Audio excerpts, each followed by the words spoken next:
Hi, everyone. I'm Kara Sheehan. Thank you, Kara. That was your cue. And this is Medicare for All, the podcast for everyone who needs health care. And I am a little bit sad today because my regular co host is not with us, unfortunately. Ben is off saving the environment with his 9 to 5 gig at Friends of the Earth. But we do have someone who is filling in for him who is, I don't know, I'll insult Ben and say, even better. Um, Or Ben. Poor Ben. No, but who could be better than Kara Sheehan? That is my question. So, Kara, you are the political director for the National Nurses United, the largest nurses united in the country, the largest nurses union in the country. I promised I timed it so that my Adderall would kick in like midway through this interview. Um, so, and you were also a former Texan, which I love. So anyway, before we launch into some of the week's news and everything, why don't you just tell our folks a little bit about who you are? What does a political director of a union do? Why are you doing it, et cetera, et cetera? Yeah, great questions. Well, yeah, I'm so excited to join you, Jillian. It's just like such a pleasure to be in the fight for Medicare for All with you. And I've been in Hmm. the labor movement for a very long time. Pretty much decided in college that this was going to be, um, this was my home where I belonged. And I came across the National Nurses United, the nurses union in Texas, while I was canvassing for Bernie many, many, many years ago, and fell in Aw. love with their theory of change and the nurses themselves, and also the fact that they are just so core and a critical piece to the Medicare for All movement. And so I found my way into the professional side of National Nurses United. So now I'm on the political team. I'm political director, and really what I do is just make sure that our political program is representative of what our nurses mandate, which is Medicare for all, making sure that patients can get the care that they need without fear of cost. Mm, And mm, mm. many, many other things. So our nurses are incredible, and formed our union on the idea that we needed a single payer healthcare system. And so everything that we do really revolves around that, including our political work. So I'm very blessed to get to carry that on and make our nurses voices heard in the political world. Don't you just feel lucky that you get to be like fighting on the right side of history every day? It's pretty kind of cool, actually. Yeah, Uh, yeah, I think so. We are on the right side. so wait, so people hear all the time though that unions are involved in politics, and I think that like a lot of folks don't have a really clear picture in their head of what that looks like, right? Yeah. So we're going to be talking later on about the shadow hearing that National Nurses United and the National Coalition for Medicare for All, of which Healthcare Now is a part, created this amazing shadow hearing, which was an event in DC with our partners in Congress. But just in general, like what does it look like when a union gets politically involved? Yeah, I mean, I think at its core is just that we recognize that worker power is essential in sort of all the places where, whether it's on the political level, whether it's the economic level, whether it's, Mhm, on the mhm. shop floor organizing, it's critically important to make sure that workers' voices but also are heard, but also that we are building power that is centered and led by workers themselves. And so, it's of course just seems along that lines like inevitable that nurses would see the connection between what they're experiencing on the shop floor, which means, Mhm, their hospital mhm. CEOs are the ones who are giving money to politicians who pass Right. legislation that chips away at their rights. The insurance companies that cover their patients are, the ones who are maintaining a system that is totally profit driven and keeps their patients from being able to seek the care that they need. And so all those through lines are very, very clear. And so, our nurses from the very beginning understood that to have a really strong political program was going to be key to a transformative change. So can't Yeah, have single yeah. payer if we don't really, really get involved in the political world, which could be anything from, endorsing a candidate who supports Medicare for all to building a really strong, broad coalition of groups that are fighting for Medicare for all in DC and all over the country. Yeah. I think, that's a beautiful thing. When the lobbyists from the healthcare industry show up at the congressman's office, right? They show up alone with Mm-hmm. a gross cigar and a wad of cash, right? Mm-hmm. Mm-hmm. And take him out to dinner, right? But when Kara shows up at the congressman's office, she brings a billion nurses with her, Exactly. a passel of nurses with her who can actually talk about their personal experiences and why this is such a critical issue. So I love that. That is fantastic. It's like having a lobbyist for people, Yeah. if such a thing existed. Yeah. Anyway, Kara has agreed to talk with me about some of the day's healthcare news happenings, as we do every episode on the podcast these days. So I wanted to just launch into that. But how's your week going so far, though, Kara? Are you doing okay? I'm doing okay. We have this like weird spout of not hot weather in DC right now, so we actually get to go Oh, outside and like enjoy it. I got a tan line over the weekend. It's crazy. oh. Like actually being outside is great. How are you? I'm doing okay. I am looking forward. This is Medicare's birthday this week. Oh, so We're great. having a little party. She's turning 61. She's turning 61. She's been pretty exclusive for a while, and Mm-hmm, we're really mm-hmm. looking for her to open up the relationship. That's right. Yeah. And get with maybe some of the other folks. We were very excited about the Medicare birthday. That always makes me happy. And just getting a little active, getting out there. I work at home alone, so I'm sitting in my office here talking to people a lot of the time. So it'll be nice to see the sky. Yeah. Love that for you. Thanks, appreciate it. Anyway, so just some healthcare news. What's going on in healthcare? So we unfortunately weren't able to record on Friday because we and I keep saying we because I messed up my computer. I messed up my computer. I installed the wrong program and I could not record on Friday. But that means that we have even more up to the minute news for you. So, first important piece of healthcare news is about the health of someone in our government, and that is Senator Lindsey Graham. His health is not going so well. No, I don't know if he even is considered having health anymore, right? Morally speaking, he's healthier now. Yes.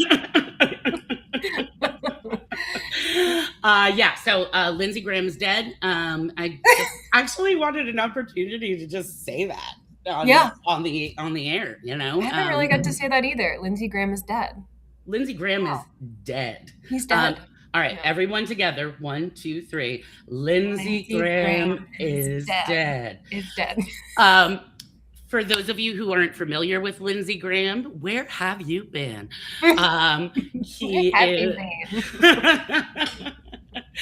He was a senator from South Carolina, and my most notable memory of him is as a war hawk. And a fetishist of death, who insisted that we should bomb as many people as possible in foreign countries, that we should serve the state of Israel politically, and that we should deny healthcare to as many people as possible by opposing the Affordable Care Act. That's just my picture. But am I missing something, Kara? No, I mean, I think to sum it up is he's the reason why we can't have nice things, and by nice things I mean basic needs like healthcare, housing. Good job. Well, he's dead now. So I did want to mention, though, that I think it's interesting and ironic. One of the consequences of all the rolling back of the different subsidies from the ACA and all the major healthcare cuts that have been happening over the past year is that we see a larger number of people who are delaying healthcare because they can't afford it. Right. This is like a really big and important statistic, particularly in places like Texas, where we actually have the highest percentage of people in the country who have stopped seeking healthcare because they just know they're not going to be able to afford it. And Lindsey Graham actually was feeling quite unwell before he went on Meet the Press. And someone, Axios quoted, a person asked him if he wanted to seek medical help. We don't know who that person is yet, but a person asked him if he wanted to seek medical help, and he said no, he would take care of it later, and then he died. So Wow. when we say that deferring healthcare, deferring access to healthcare does kill people, it's true. And Lindsey Graham proved it. Yes. Yeah. I mean, so many people live that exact experience, although we know Lindsey Graham has incredible health insurance. And, you know, even if he wasn't a senator at that moment, he would have still had incredible health care. Yeah. Yeah. I mean, he definitely could have gotten care, but I think it is something to his macho personality where he wants to feel like he's stronger than everybody else. But at the end of the day, he still falls into the trap that we all do, which is that it's too expensive. It's too timely. We got too many things to do. Can't worry about our health. Nope, absolutely not. So the man who has, who spent his entire career making sure that more people died is now dead. So that's a thing. I think South Carolina deserves better. I'm sure. Did you see also the other senator whose name I wish not to say, but Senator Scott in South Carolina was also recently in the news because of how he treats his staff. You know, yes. it's just like, I know South Carolina people and they would not stand for that. They really do deserve better. Yeah, for real. South Carolina is a beautiful place and it's worth fighting for. And I know that there are a lot of our friends on the ground right now who are scheming about how they're going to take back South Carolina. So hell yeah, pretty exciting about that. All right. So our next piece of big healthcare news, though, Kara, is it's less exciting. Yeah. I don't know how to talk about this without saying the words explosive diarrhea 7 times. And I don't want to get clipped on the internet saying explosive diarrhea. So I'm just going to call it, I was just going to call it ED. ED. Yeah. But then it gets confused, though, with erectile dysfunction. Oh, okay. So there's really no good way to talk about it. No. I mean, it's not good. Yeah. I'm just going to call it the big D. The big D. Much better, Jillian. Okay. Much better. Great. I'm glad we talked about it. So there have been some outbreaks. There will be outbreaks. So specifically, we had a bunch of eggs that were recalled over the weekend, right? We've been having a big salmonella outbreak. I think it's about 1.6 million dozen eggs that were recalled. And eggs are already too expensive. Exactly. So now you're paying a lot of money for poison. Right. And that feels really unfair to me. I agree. I mean, I think it's also just the amount of, we're getting different pieces of news every single day about what's really going on. And it's hard for somebody who is just trying to get by, take care of their family, go to work, to understand what's going on. And, you know, I think people are really scared too. It's like, even when I go to the grocery store, everyone is avoiding the lettuce line, you know? It's like, right. What do you do? And of course, people are avoiding the lettuce line because in addition to the salmonella outbreak, we have the even bigger outbreak of cyclospora, which is, of course, a parasite, and has been traced. The current outbreak, which has so far gotten about 4,100 people, I think. Those are the confirmed cases now, as of yesterday, I believe. And so that is the big D. It gives you the big D. And it's been traced back to lettuce, but in a very vague and difficult to understand way. Right. Yeah, there's very little information. I actually, apologies for my use of AI, but I was sort of panicking a little bit. And I did go to my friend Chad GPT, and I said, what do you think about whether I should eat lettuce today? What did he say? He said, no. He said no. If only we had like a trusted government institution that we could go to instead of ChatGPT to figure out what's going on, you know? I mean, like, literally, it is so sad when your corporate chatbot is saying, like, Yeah, we really can't trust the CDC on this one. And No. of course, the reason we can't trust the CDC on this one is because there have been so many cuts Hmm. to the food safety and outbreak programs that are funded by the Food and Drug Administration and then also the Centers for Disease Control and Prevention. And so last year, the Trump administration cut the CDC's grants alone by 40%. Mm-mm. And that is about $5.8 billion as of May. Holy shit. So then those cuts get passed on to the states, right? And then the Hmm. states decide where they're going to do the cutting. And a lot of it has been done to, these different health officials who are in charge of making sure that our food is sanitary and that we can control outbreaks and stuff. Yeah, Michigan right now has the highest caseload.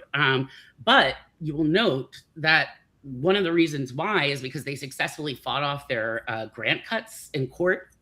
So Mm. they actually, Oh, yeah. Mhm.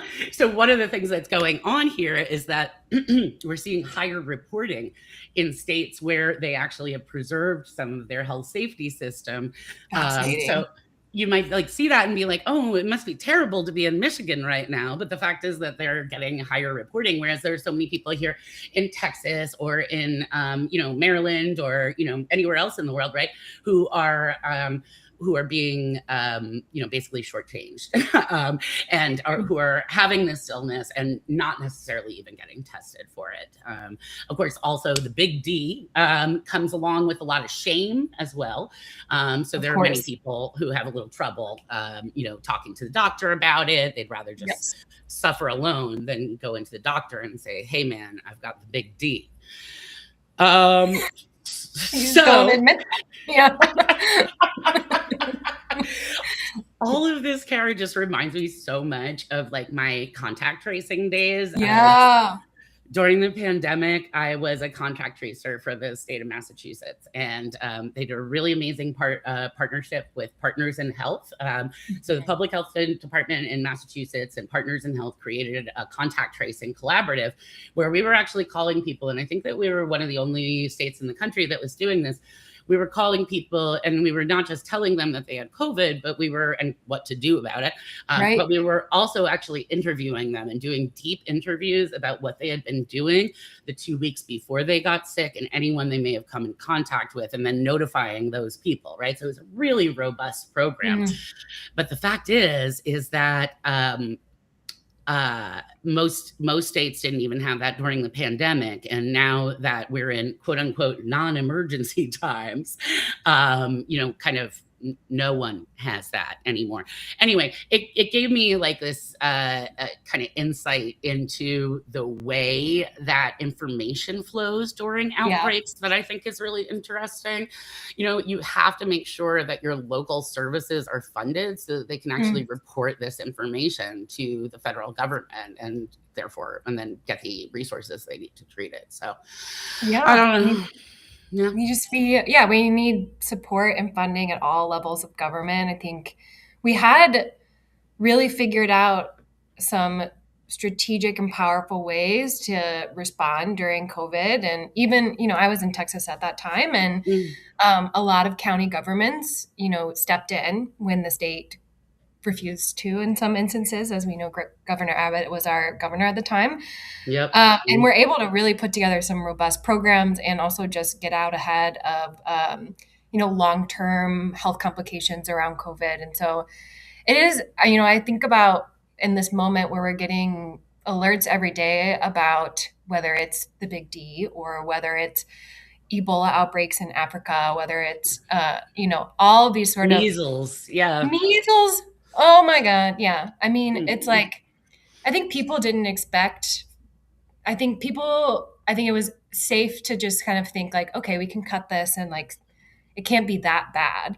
But it really was so quick how bad it got. Like, I mean, I thought it was going to take years before people would really feel Yeah. that's what it would be like. And it's been just a little over a year, right? Yeah, It's no, it's really true.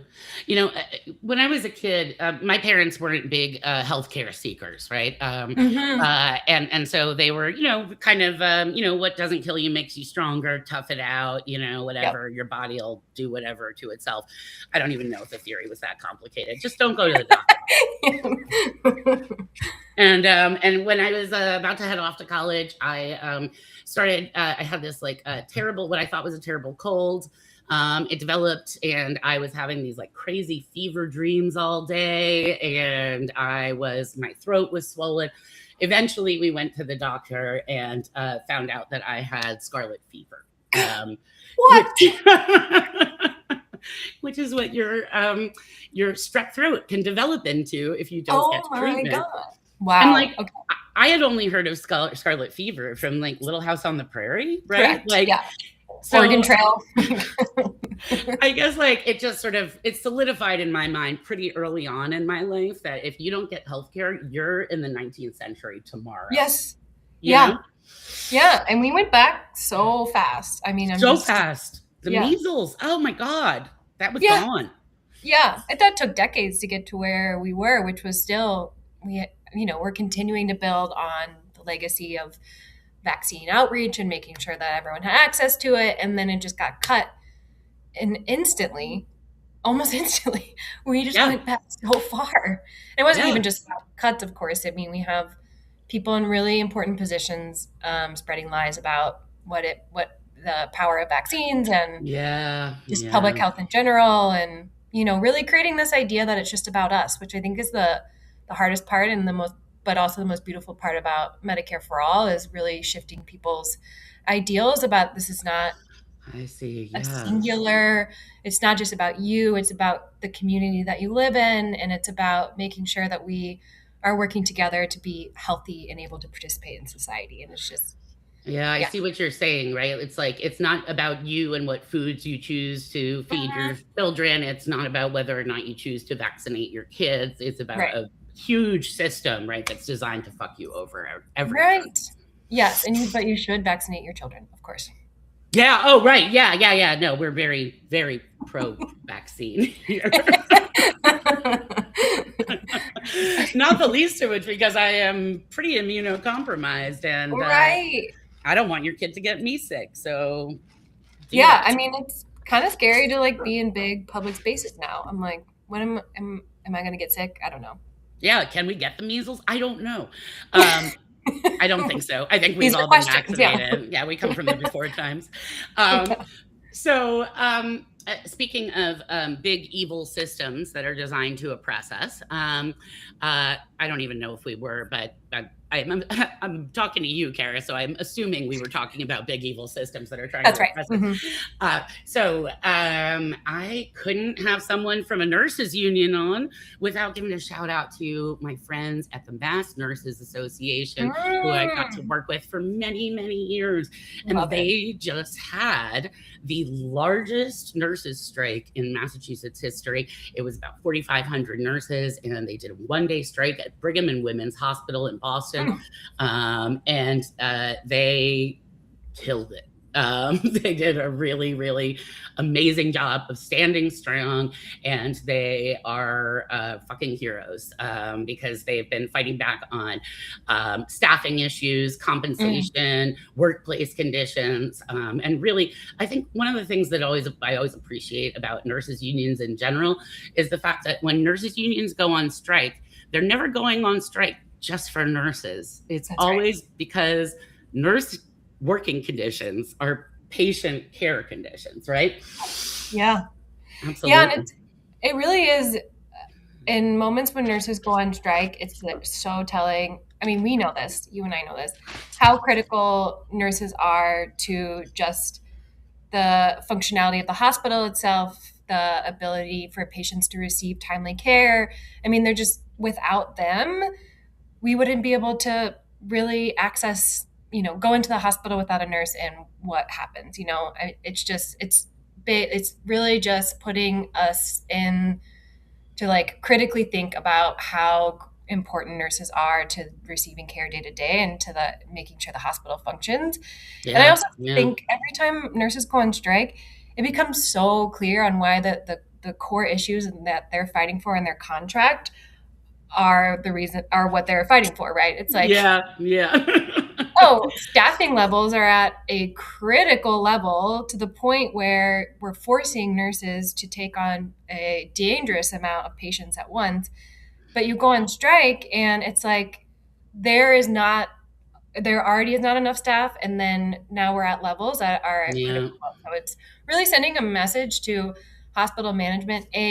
These are a vital part of the day to day of the hospital, but also to just make sure that they can't ignore how bad the staffing levels are in this manufactured crisis that they've created, where they just want to cut costs, cut nurses, and then it's the patients that suffer and the nurses who suffer.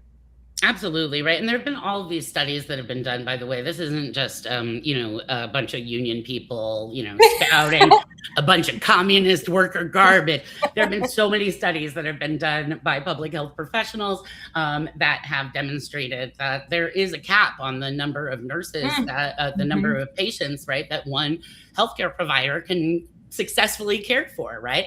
And so nurses have just been, basically fighting for many, many years, right, to get these safe patient limits. In fact, they should have passed safe patient limits in Massachusetts back when we had the chance to do so on the ballot a few years back, and we wouldn't be in this position. So, but that being said, of course, the way that the company replies to this is never by saying, "Oh, wait, you're right. Nurses are really valuable to patient care. We should pay more attention to them." Instead, so these nurses went on a one-day strike, right? And they're so cautious. The nurses are always so cautious when they go on strike because they care most about their patients, right? And they want to make sure that the patients are taken care of. So they walk out, and then the hospital, locks them out for the next 4 days. Classic. I don't know. I mean, you and I have been working in the labor movement for a second, but I don't know if most people know what a lockout is. Do you want to give a rundown there? Yeah, I mean, it's basically nurses will show up for their shift after going on strike, and there will be a group of people waiting outside the doors that basically tell them that they can't go in. It is, I think nurses prepare for this, right? They know they have to really think about the risks when it comes to taking a strike, but absolutely management pushes issues to the edge where it's really the only way to build power and really just be able to make it clear that to not just the hospital, but to everybody what is going on. I mean, there are so many reasons why that nurses take into consideration when they're thinking about striking. But then it's obviously a huge risk because inevitably the hospital then will try and lock them out and hire, not part-time nurses, but contract nurses from like a staffing agency and really just create a lot of chaos inside the hospital. And, when all they need to do is sit down and bargain in good faith with the nurses. But of course, they love to manufacture a crisis. They love to put it back on the nurses. They love to really just make things as hard as possible for just real progress. Yeah, no, absolutely. Absolutely. And it's funny that you mentioned temporary staff because it's also funny how fucking predictable all of this is. That's right. Yeah. Like, honestly, like, I think that Kara and I could have sat down and with the folks at the Mass Nurses Association and really written down the history of what happened here over the past few weeks without even knowing anything about the dispute. This happens every time. Right. So basically what the hospital did during that 4-day lockout is that they replaced all of these experienced nurses with temporary staff. Right. And those temp nurses, of course, I mean, it's a scary thing for patients. And one of the things that's interesting here is that that kind of shows just how fucking hypocritical these hospitals are. Right. So yeah, it turns out the actual strike that the nurses took voluntarily was on July 8th. Right. So the nurses have voted to go on strike, and the strike is set to begin at 7 a.m. Right. And on that day, the employer walks in and refuses to let the NICU nurses, NICU being the, folks who deal with the most vulnerable babies in Massachusetts, basically. Yeah. And they refuse to let them leave and participate in the strike, right? And so it's, it's just so hypocritical, right? They're like, we don't think your staffing concerns are serious until the minute when you try to go on strike. And Right. then we're going to stop you from taking your legal right to strike because Yeah. the staffing problems. You can't take concerted activity. Yeah. I mean, it's thanks for making it clear what they have been saying over and over again, right? Yeah. And it's the whole system is just really, I mean, the ability for a hospital employer to just call a staffing agency, which is also so unfair to the nurses themselves that are caught up in this, staffing agency of just, oh my gosh, yeah. I mean, they're getting put in hospitals where, maybe they've never even set foot in. A lot of the nurses probably that, are on strike have been there for, years and years and years and really, have the relationships and the knowledge and just like the long-term sort of, the knowledge of being there long-term. And you're throwing nurses in there to just for a couple days and expecting them to just, probably work in conditions where they are forced to take care of too many patients in a hospital that they don't know. It's unfair all around.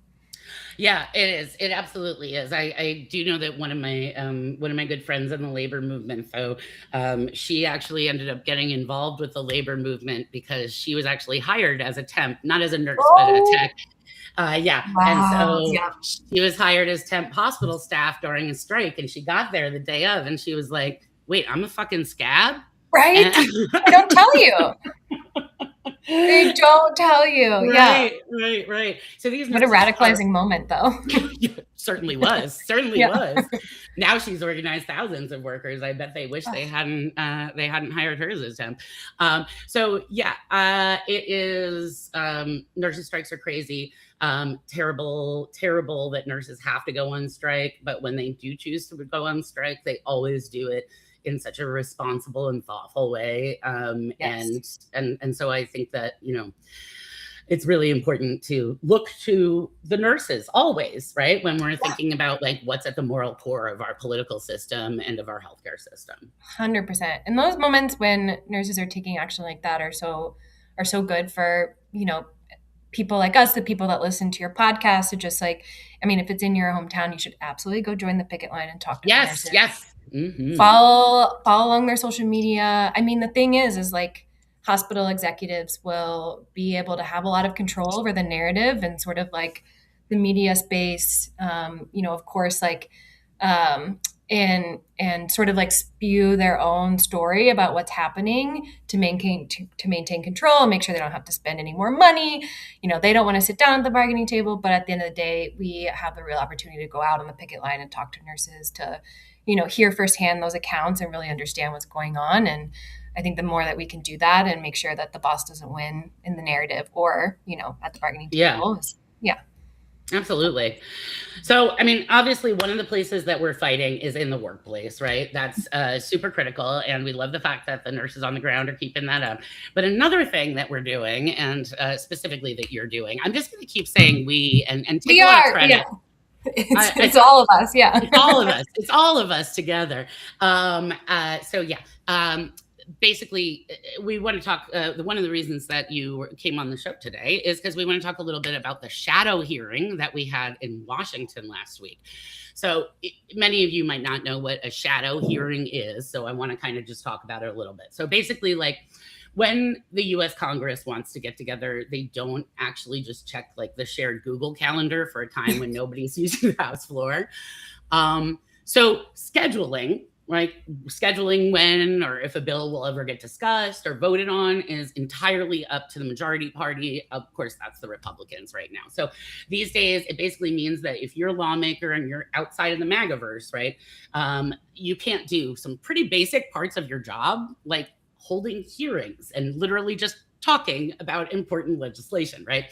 So Our friends at the CPC, which is the alphabet soup for the Congressional Progressive Caucus, which is the legislators in our Congress who believe in I don't know, justice, human dignity, whatever.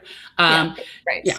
So basically, they've responded with a series of kind of alternative hearings, which are called shadow hearings, right? It's like an unofficial hearing.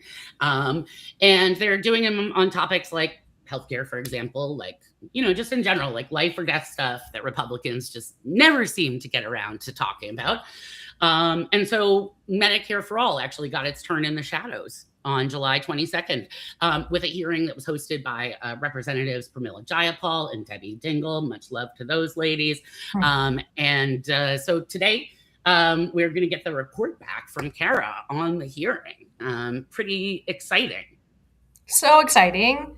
Yeah, I mean, I think we see these moments when the Republicans have control in the past that, it seems like the Democratic Party is really quiet, and it is not without, now that we've seen like what it's like on the inside on the shadow hearing day, we really got to witness how hard they try to make it to make sure that nobody in the minority has even access to meeting rooms. They made it really hard for us to get through security. I mean, they do all these things to just really make sure that they can control the priorities of that congressional session.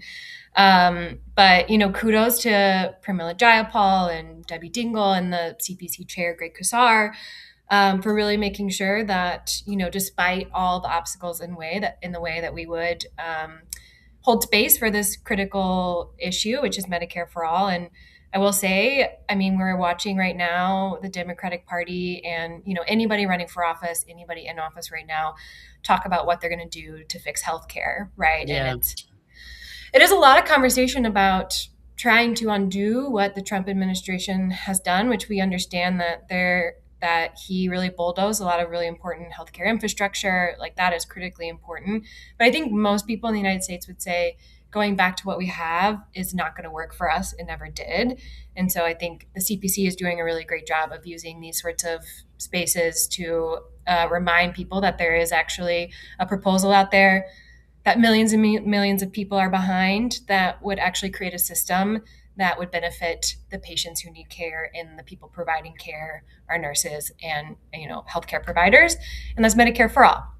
So it was like a good, we're really using this as a summer of Medicare for All. We continue to build on the momentum around it, but just making sure that these next critical years ahead of us, that this is back in people's minds, and we remind people why it is the best option out there and what we really need to fight for. Yeah. Do you want to talk a little bit about why now, right? Like, the hearing was actually called Universal Healthcare. Now is the time for Medicare for All. And like for us, you and me, right? Like, it's been past time for Medicare for All. Yes. Right? We came to that realization a little earlier. But so why do you think it was so important for the CPC to have this particular hearing on Medicare for All in this particular moment? And why, we're seeing this explosion of Medicare for All activity, right? Like, what's going on in this moment? Yeah, I mean, I think a lot of people in Congress, our elected reps, are really in the position of defense right now. I mean, I hate using the sports term of offense and defense, but it is true that they are trying to defend and keep the worst from happening. Yeah. And I think it's easy to get trapped in this, into this spiral of protecting, when we really need to be thinking about what our party and what our representatives are going to offer as the, alternative and the solution. And so that, I think, the CPC recognizes is missing piece in the conversation right now. It is really about, ACA, Affordable Care Act. It's about Medicaid, all these critical programs that have been slashed and really impacted by the Trump administration. But it's a reminder that, as we were saying, is that going back is not an option, because it was always faulty. It was always messy. It was always, overly expensive, overly complicated. And insurance companies really get to run the show, and it has nothing to do with the providers, the nurses, and the patients. And so the CPC is really down with us in the Medicare for All coalition to recognize that we need to remind people, we have to remember what the bill is about. I think like we've had to spend 2 years really fighting to get our voices heard, to get people to really focus on Medicare for all. And so we've a lot of people inside Congress have lost time with that. And so we have to remind Yeah. people what the bill is.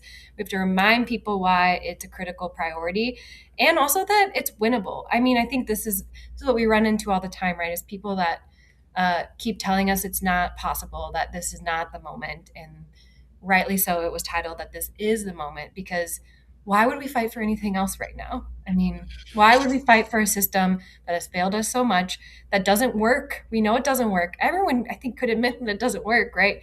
Yeah. And Yeah. Yeah. it's not like we're coming out with this new brilliant idea. We have an idea that has been tried and tested. We have Medicare for all, a single payer health care system, and is exactly what would fix all of the problems that we face in our healthcare system. Yeah, yeah, right, exactly. I think you're a little bit younger than I am.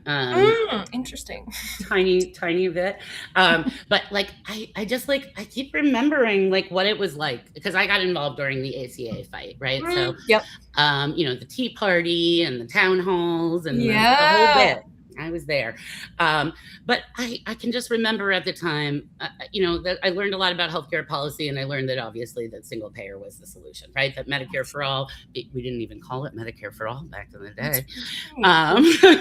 Gather around, children. Let me tell you about the olden times. The lore.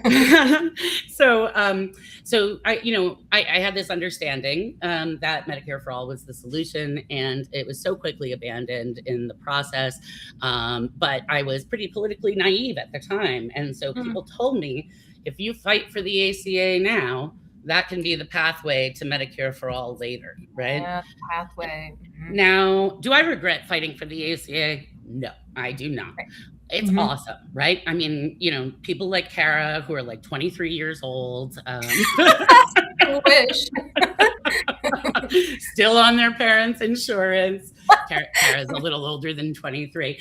Yeah. But my point is, people who are 26 years old and you're still on your parents' insurance, like, yes, I'm really happy you have that. Yeah. People who can get insurance without pre-existing conditions, I'm really happy for you. And I'm one of you, so I'm happy for myself too. But the point is that it turned out not to be a gateway drug to Medicare for all in the way that it was sort of promised, right? And in fact, the kind of corporate Democrats who insisted that we had to abandon the idea of Medicare for all at that time period, they stopped, right? They were ready to stop after the ACA, right? So that promise, like, we're going to carry this forward, just never happened. And so that can be like, you can read that as a kind of conflict within like the Democratic Party or the left or whatever. But you can also see how the way that we did healthcare reform during the ACA actually did not serve as a stepping stone, right? And we need to actually analyze why that is. And I think it's exactly what you said. I just want to uplift this. The insurance companies are still here and they are still running the show, right? The insurance companies are your toxic boyfriend who you need to get out of your life, you need to go no contact. You can't survive without them. You can. Yeah, you absolutely can. You absolutely can, right? So I think that you're absolutely right that it's this issue of like, why would we fight for anything else, right? Yeah, and I think, we've really been, and I also use we a lot in these conversations, but I do think that we have been sort of taught in our organizing spaces, well, I wouldn't say we in this scenario, but let's just consider it we for a second, is that there is going to be bargaining that takes place, and we have to be ready for basically to bargain against ourselves, right? And I think that's not something that we carry forward in our organizing spaces, but I think a lot of people in elected office do, because it's hard as hell in there, and it's also like the amount of work it's going to take to get there is a lot. But I think they have to recognize that there are millions and millions of people outside of Congress who are ready to fight with them. They can't do it without us, right? And it's just, this happens every time when healthcare comes back up into the conversation, when we're going to make this massive reform, and people are so ready to just jump into the conversation already bargaining against themselves and not believing that anything is possible without the insurance companies. And we know that that's wrong. And we know that they have absolutely golden handcuffs on a lot of people inside Congress. And it's just, we can't do anything if they're there. And any sort of stepping stone, anything that's going to get us closer to Medicare for all has to be about sort of strangling the insurance companies and giving them less power. And then, I mean, we need to go all the way, of course, but if we do want to talk about stepping stones, it has to be a critical part of the conversation is how do we make sure that they don't have all the power anymore? Yeah, absolutely. Absolutely. So I know that, that's actually one of the things that folks talked about the hearing, talks about at the actual shadow hearing. By the way, for folks, the idea of a shadow hearing, I know that it sounds kind of like a little bit like tantalizingly illicit. Yeah, like the shadow hearing, but it is really very much like a regular hearing. It's just off the clock. So don't imagine that this was happening in like a dark room somewhere. This was like a regular hearing. But you want to just like, so people, first of all, I want everyone to know that they can actually go to the CPC's socials online. Yeah. And they can, find the whole hearing and they can listen to the whole thing, and they definitely should. But for those who weren't there, can you give us some of the highlights? Like who was there? What was the vibe? What were they all wearing? No, you don't love that. Yes. Yeah. Any particularly compelling testimony you heard? Yeah, I mean, the vibes were really high. We packed the room. I mean, we had more people than could fit into the room, in fact. And so we had our NNU nurses in their red scrubs in the audience. We had PNHP doctors with their white coats on. We had, really representation from all of the amazing partners in our coalition, including, members and organizers with People's Action. We had UAW in the room. We had Labor for a Single Payer and Public Citizen. And so it was just a really good showing, that a reminder, to the folks who were, I guess it was like really trying to take a risk to, get space in Congress to have this conversation, to really call on the Democratic leadership to, focus on Medicare for all, for all the elected officials who are up there, really trying to lead this conversation. It was a reminder that, again, there's so many people behind you. We're ready to fight. And everyone was just like so excited to be there. And we had 4 people give testimony. And so that was Chelly Garcia from People's Action. She's based in Chicago. And she really told a story from a patient perspective. And then we had Dr. Diljit Singh, who is the president of PNHP, Physicians for National Health Plan. We had the amazing Jamie Brown, our president of National Nurses United, who's from Michigan. Yay! And then we had Egan Kemp from Public Citizen. And so everybody really was able to take a piece of, the system that we're trying to build with single payer Medicare for all system, but then also offer their perspective of what it's like right now to operate under our private insurance and profit-driven system. And we had a really good turnout from members of Congress who showed up. So, So, we had our bill sponsors, which are Debbie Dingell and Pramila Jayapal, who opened it up and grounded us. We had the chair of the CPC, Greg Kassar, and then they really had they had like this long table in front that was, each seat was for a member of Congress, and they would switch people out so people had turns to go up and ask questions. And every member that came had questions of their own. It was from like, union member, like I have union members in my district who are worried that they're going to lose their bargain for health insurance plan. Like, how do you talk to union members about this? So Jamie Brown was really able to center the conversation and respond to that in a way that I think gave members of Congress a lot of really good understanding of where union members really are in the conversation around Medicare for all. And that is that they support it, and that everybody wants good, decent health insurance. And also, how great would it be if we didn't have to bargain for health insurance coverage at the bargaining table? What if that was taken off the table, So it was just like surprise. That's what workers want. Surprise. We could, have, bargain about other things. Yeah. So And yeah, it was a good opportunity for members of Congress to ask some of the questions that are like maybe keeping them from talking about Medicare for all the time. Maybe it's even keeping them from like signing onto the bill. There were really good Sure. questions out there that are the ones that we come across all the time. So of course we had really skilled people up in the front able to answer those questions and hopefully get, Including, I was just going to say, including our buddy Egan Kemp, friend of the show. yes, friend of the Uh, show and genius, resident genius on the Medicare for All table. yeah, absolutely. Absolutely. I really, really love watching him say smart things to not so smart people. Um, Yes. but in this case, he was talking to smart people. So that must have been even more exciting. Yeah. Um, so yeah, okay, this is super awesome. So you followed this up with a lobby day, right? Yes. And so you took nurses and doctors from Physicians for a National Health Program and union members from Labor for Single Payer and community organizers from People People's section. Action and policy on public citizen, et cetera, et cetera. And you took them all around the Capitol. So what'd you do? How'd that go? Yeah, I mean that was every single part of the day was like high vibes, but I really feel like everyone loved being able to be in a group that was, as a nurse member, nurse in a leadership position at NNU, our nurses got to go around with PNHP doctors and People's Action organizers, all the groups that you named, and so it was like really getting to see the breadth and the depth of the expertise and the membership within our coalition. But I also think when we got to sit down with offices, it also just reminded them again of like how many people really are in this fight, and the different sort of expertise and stories that we are able to share and give them. And we spent a lot of time in offices with on the House side.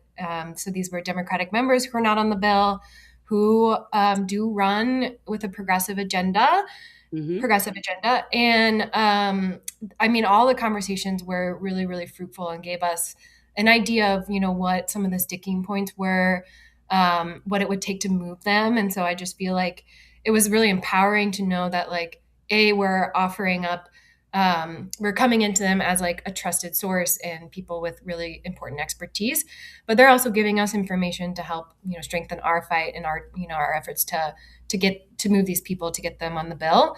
And on the Senate side, we met with almost all Senate Democrats that are members of the Senate Finance Committee, which would be a really, really critical committee once Medicare for All is actually moving through the Senate.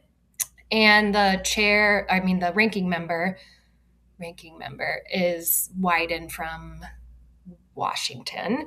Uh-huh. Uh-huh. And he has been sort of circulating and trying to like formulate healthcare plan of the future. And Oh boy. it, I'm sure you could guess it does not include Medicare for all. It Hmm. focuses on things that people care about, which is affordability and access. But there's only one way to really fix that. Again, it's like offering up little Mm-hmm. pieces to Mm-hmm. like fix the broken, put like little Yeah. pieces back in. Yeah. So we actually know that his plan would widen the gap Mm, between people who can correct. access care and people who can't. That's Um, that's I really wanted to say that. Okay. So this is great. And why is it important? Just because I think a lot of people spend time like trolling politicians online, which I do too. It's cool. It's totally. important for your mental health and also for the politicians. Mm, mhm. But why is it important to actually take these opportunities to go see them in person and like show up at their fucking front door? Yeah. I mean, I think it's many reasons. It's like recognizing that we have power. I think like the big congressional building can feel like inaccessible, and obviously the Republicans in power try to do whatever they can to keep us out of the building.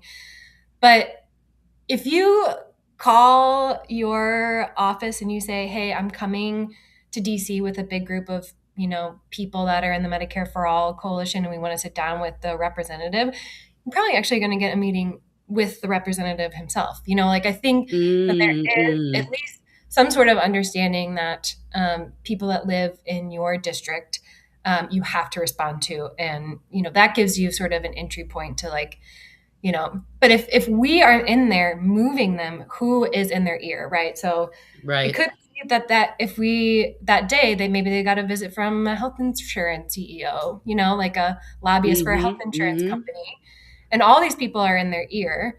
And so we have to really offer up the alternative. We have to show up. We have to let them know that we're there and we're watching, and we really believe in Medicare for all. And also in those meetings, we get really important information. As I said, it's like we know that Yeah. they're not going to sign onto the bill maybe in that one meeting, but they may have given us just like one little detail that will help us build a really campaign to pressure them to get on the bill. So it is total like inside outside game, but we get to build really great campaigns that bring in more people in their district, that really get people to recognize their own power and organizing abilities. And so all of this goes really as part of the puzzle to pass Medicare for all. It is not the only piece that we should worry about, but it is pretty high up there. It's an important one. Yeah, no, absolutely. Absolutely. Like organizing the legislature is something that we don't really think about, but is so, so critical. And there's something really powerful about standing there and like looking them in the eye. Totally.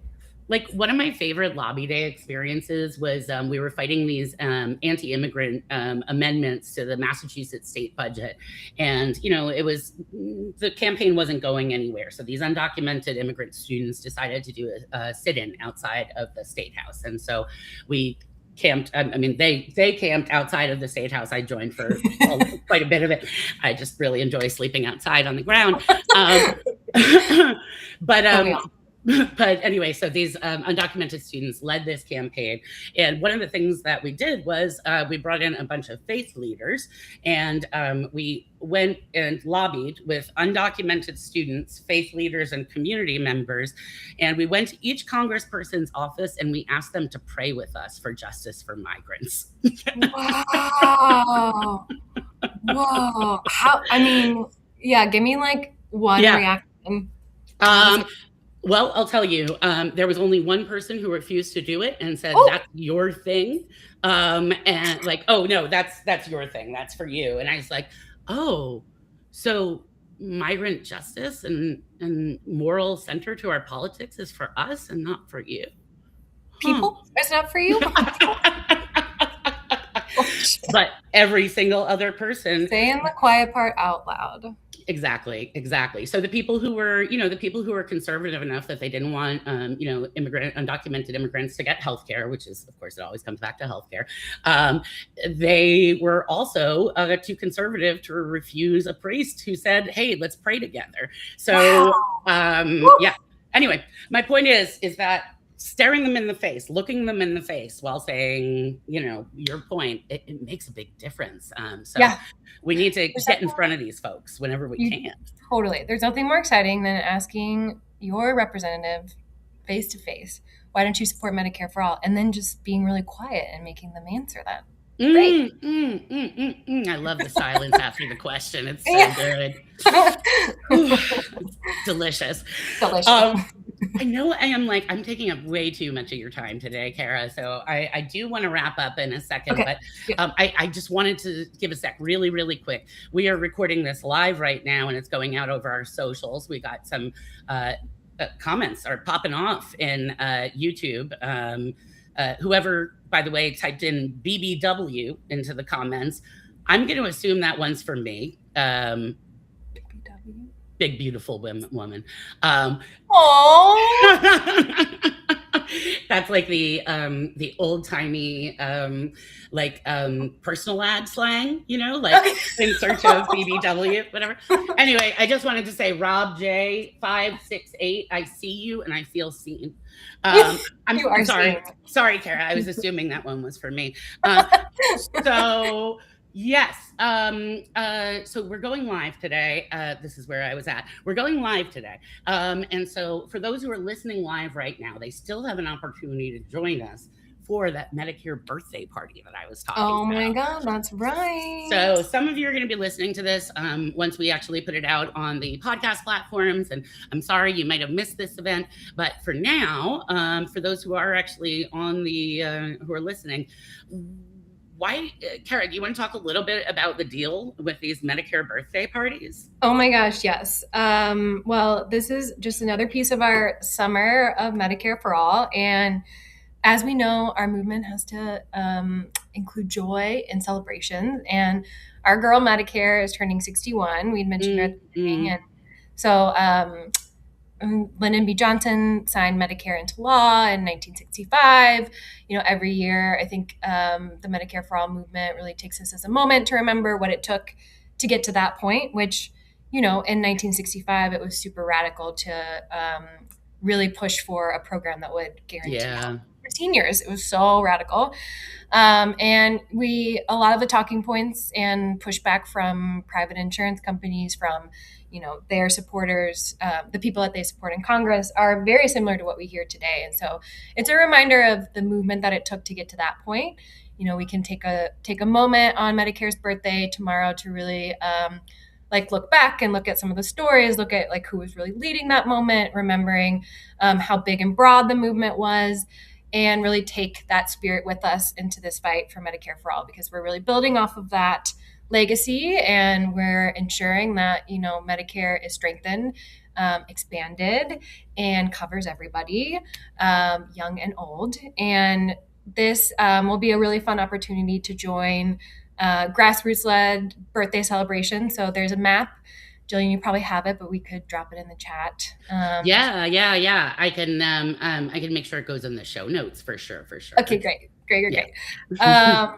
And go find, if you have a Medicare birthday celebration near you, and join it tomorrow. I know there's one in DC that starts at 11 that I will be at. And people are bringing cupcakes, people are bringing cards, people are going to go lobby their legislators after for our particular one. But yeah, the birthday parties will just be a really good moment to remember and prepare for the work ahead. So exciting. Excellent. So we will be celebrating. We'll also be celebrating here in Corpus Christi, which Amazing. is very exciting. And we're going to be talking about the civil rights movement and the legacy of the civil rights movement in Texas. LBJ, who, Classic Texan, very much so. Yes, absolutely. I went to the ranch last week. Yeah, absolutely. It was like, hey, the chant at the time was like, hey, LBJ, how many kids did you kill today? Because he was really bad on Vietnam. Holy shit, yeah. But now, I don't know, the way that I'm thinking about it is like, hey, LBJ, Vietnam was very bad, but Medicare was okay. Okay. I like that. Yeah. We don't forgive you for that first thing, but no forgiveness.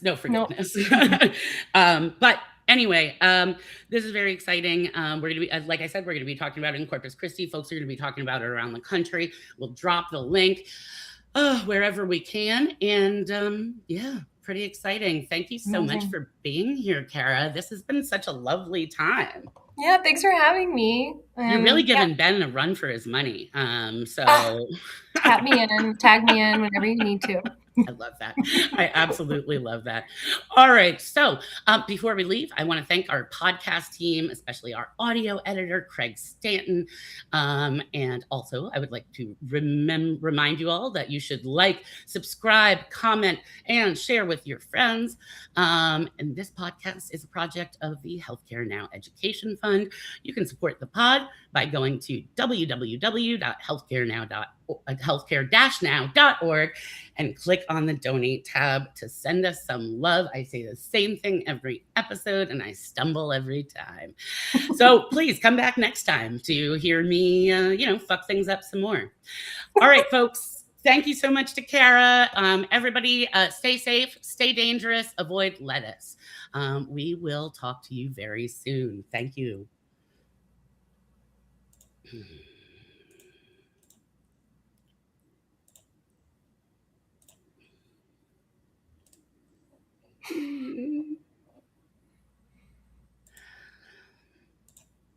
Okay, I'm going to be honest at this point that I'm having trouble ending.